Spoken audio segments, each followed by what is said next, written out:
Is that Lee Sin?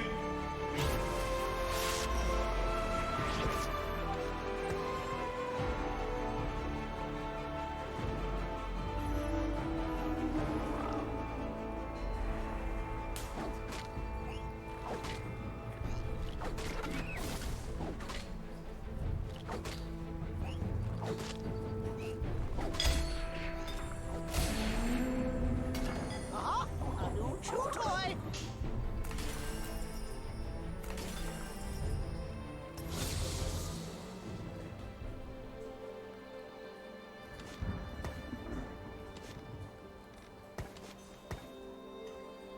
I believe in the future of dragonkind!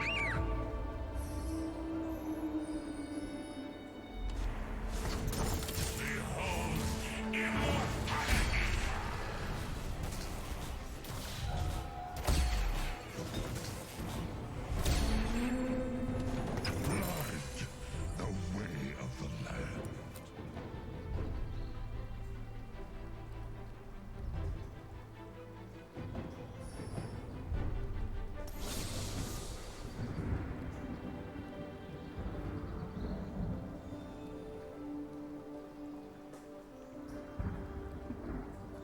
Here comes the heat!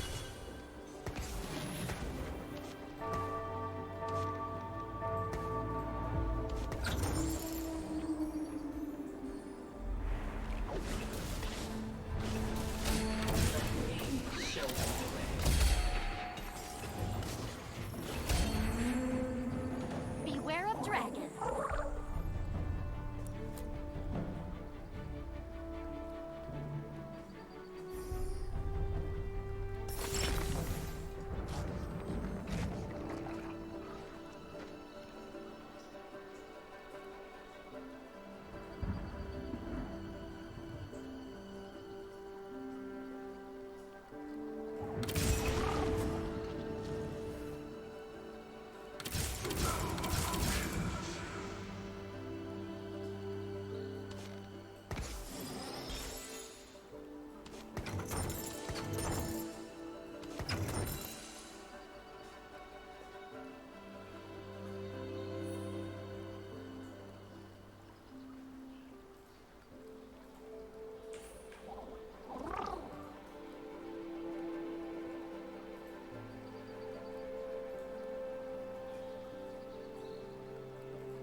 Saddle up, y'all.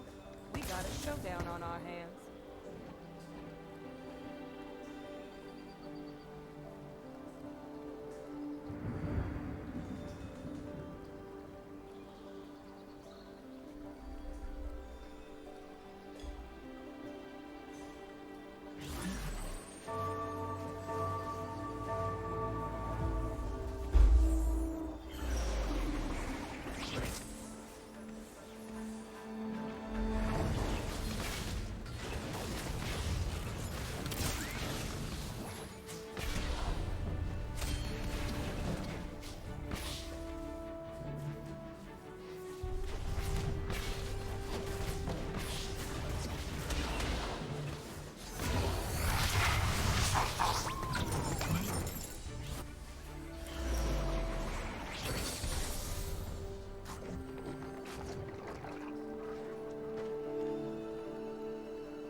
Saddle up, y'all.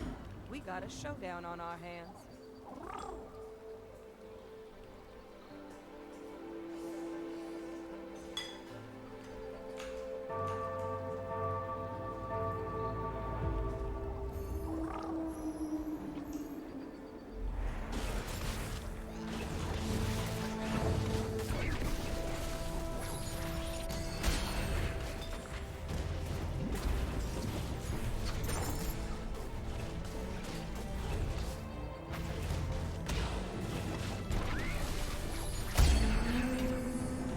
Wonders never cease, and neither do I.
Cerita kok.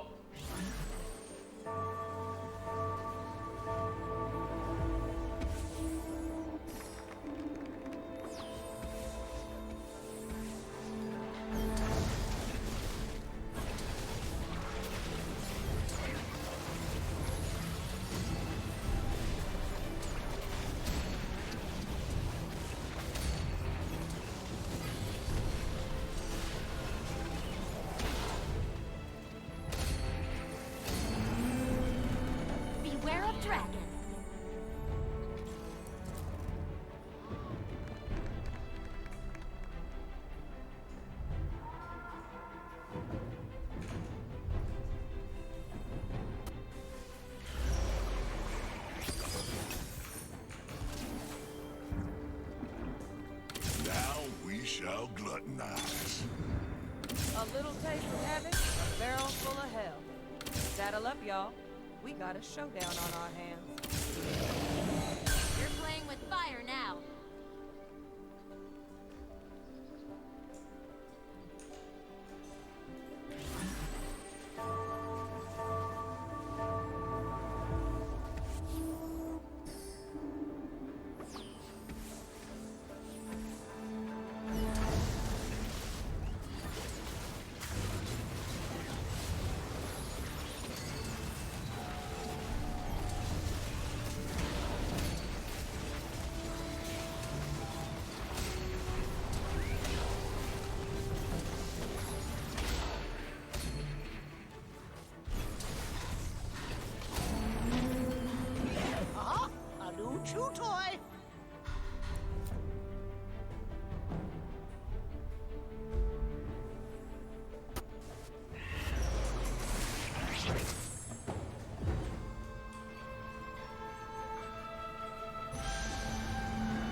literally anything else and put an extra front line if you hit. The reason is because the vertical system of Canoneers and Revel just aren't that. Let's have some fun. You'd much rather have value units and something Best of slot is last whisper GS plus DB. You don't always need last whisper and GS. You need to have at least one of them, otherwise Corki is going to get stuck on the front line.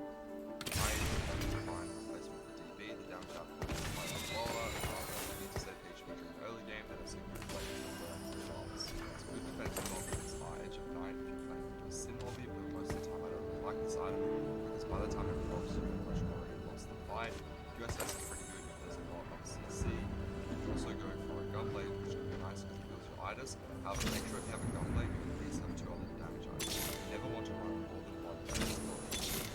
As for your front line, Let's have some fun. itis is a guardian, which means that all monsters don't really early, but it's also a really good late game item because it increases the guardian shield. On top of that, you can run other defensive items such as deep ward, gargoyles, because it's going to be so front line. Ramble deep ward, but usually it's really good to just land a gargoyle. On top of that, you don't have any sunlight is late. Sunlight is minus 3 other items. Make sure that we're start die. Set sunlight is Wonders never cease. Sonar, you can also do trap wall, you have a QSS, lobby, and finally it's easy right during the early game as it allows you to have fun like you otherwise wouldn't. And late game you can just go on ROM to stall out a little bit longer for Corki. You never get early sonar item at 8 hours final carousels, so if you already itemized your Corki and itis, you can start picking up some itis for her because she does actually do work at 2 star. Usually you want to get the Corki first, then you can items. A solid giggle should do the trick. Better starting off with silvers, we have staying 9 and 1, you get a lot of staying 9 value in this one, sunfire, nice, increases your as well. All of the cybernetics are good because you also want to stack like this.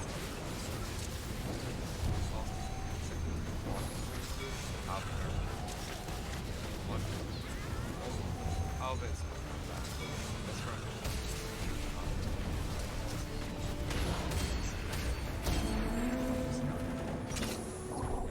Exact same thing goes for Exil's as well. Celestial Blessing 1 is pretty good. Same for Krill, just a little bit extra rank. You never want to go for the gold well as well as we say.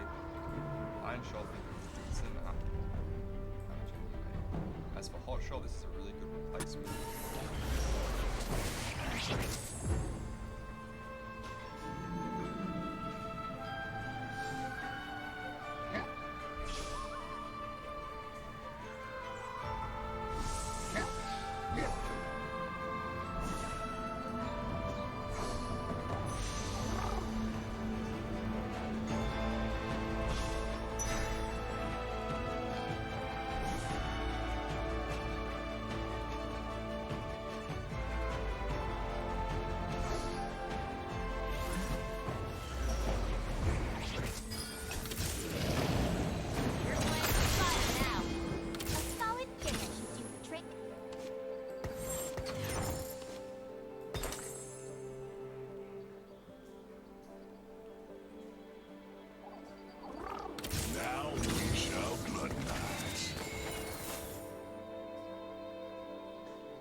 Achoo!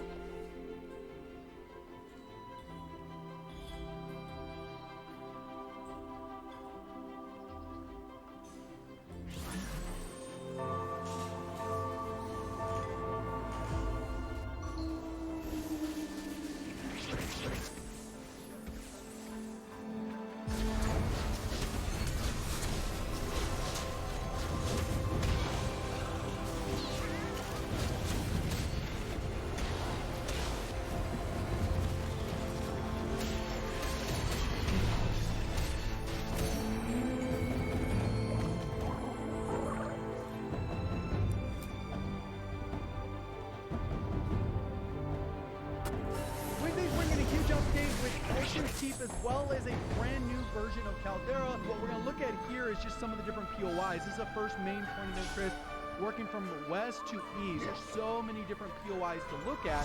You can kind of see the overall different mechanics at play. This area actually right here reminds me a little bit of the graveyard area over in Verdansk a little bit, even though it doesn't look the same. Kind of gives you that little feel where there was a building on this side. They have this underground smuggler's cove with a little bit of this balloon system that'll allow you to get out.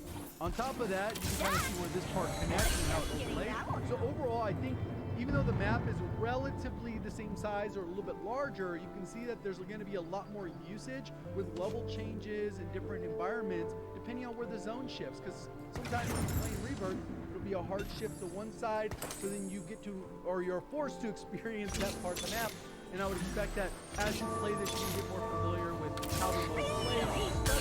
Rebirth isn't going away for long. It'll be gone for a week, and they'll continually have both these modes essentially working together in harmony.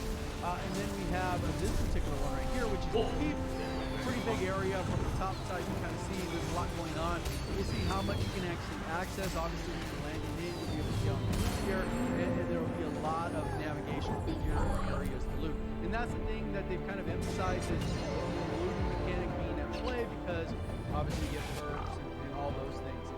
This one is the interior. It looks like I'm liking the color palette though. I'm liking this color for sure. Instead of like a lot of times maps are like 50 shades of gray and then green, and then that's it, right? So this one is nice to have those colors built in. We got the winery. This is more of kind of what you're used to seeing, with a little bit of the gold kind of wondery look.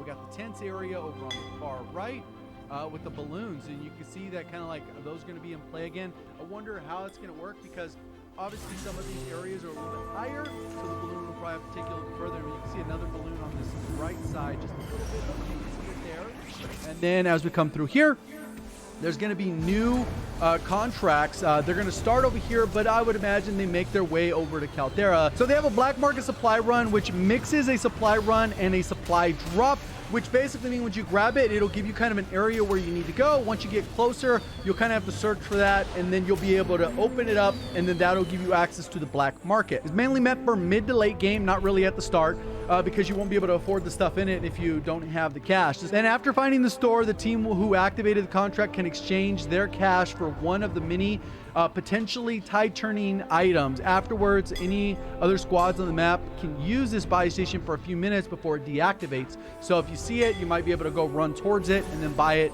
The least costly items at a suggested starting in-game cash price of 500 for Fortune's Keep is a sequencer grenade, which scrambles the enemy's HUD and distorts audio like an EMP, as well as plays those infamous numbers from the sleeper agent broadcast. And if you guys didn't participate in that event, if you played Blackout and you were in the gas, you would see that the numbers would pop up. And Battle Hard reduces this duration of these effects, and stim injections immediately counter it. So if you're getting affected, you can stim, and then now stim has the outplay to that particular device. So it's counters and counters and on top of counters. Next, our collection of gold-plated redacted weapons. The only secret about them is that they are incredibly rare. Weapon blueprints: the shotgun, sniper rifle cost less than the SMG assault rifle and light machine gun, and all of them have their own uses around the island.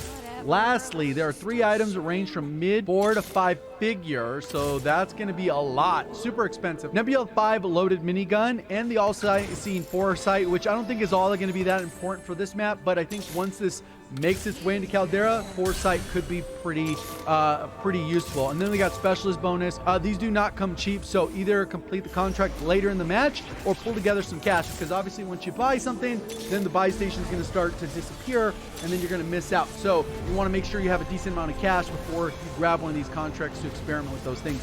Then there's a cash extraction event. With need cash for the black market for other reasons, the mercenaries occasionally perform a cash extraction, a public event that may happen multiple times during a standard Fortune's Keep. And this, I believe, is more of an AI operated thing. So I don't know if this will be AI like we've seen in Caldera, or it's going to be something like them testing some of the AI that they've been testing in Modern Warfare 2 and Warzone 2, or whatever the case is. And we'll see kind of if it's just the same as usual or these operators are a little bit different. So it kind of has me thinking like that. When the event begins, the attack map will show a flashing gold circle and a money bag icon. Simultaneously, a flare fires into the air to signal a helicopter that will repel a black and gold bag down to the extraction site. Similar to when a contraband contract happens, near the bag, a squad of 5 agents, non-operator mercenaries, will take up position just before the drop. Again, that is AI-controlled bots. However, be warned that these mercenaries have multiple reinforcement waves, and that's on top of you not being the only operator in the lobby who may want these rewards.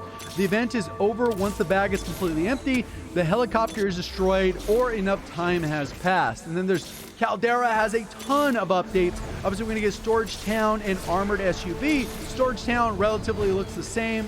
Maybe some slight variations because there's a big old mountain involved here. You can see this edge, the cliff side here, but it looks relatively similar. Even with this building right here, that used to be on this far right side that would be off screen, and you can kind of see how that looks. So Storage Town, we got a few different angles of that.